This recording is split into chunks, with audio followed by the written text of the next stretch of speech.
I rise in support of my amendment number 8. This fiscally responsible amendment would establish a 1.85 administrative cap for the Department of the Interior when implementing Title III of this bill.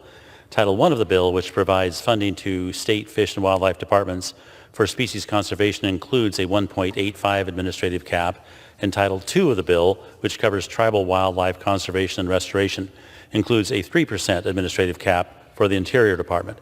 However, as currently drafted, Title III does not have an administrative cap. The original intent of this bill was to provide states with funding to conserve species of greatest conservation need. Unfortunately, the majority decided to ignore the committee process by airdropping in Title III to give more funding to the U.S. Fish and Wildlife Service. Not only did they circumvent process to add the entire title to the bill, they didn't carry over any of the good government amendments made in committee. Under the current text, the state and tribal portions of the bill would be subject to strict administrative caps, but the federal government would not be. This is backwards, as the U.S. Fish and Wildlife Service needs much more oversight, since the agency is part of the reason we find ourselves in a position we currently are in with respect to the Unbroken Endangered Species Act.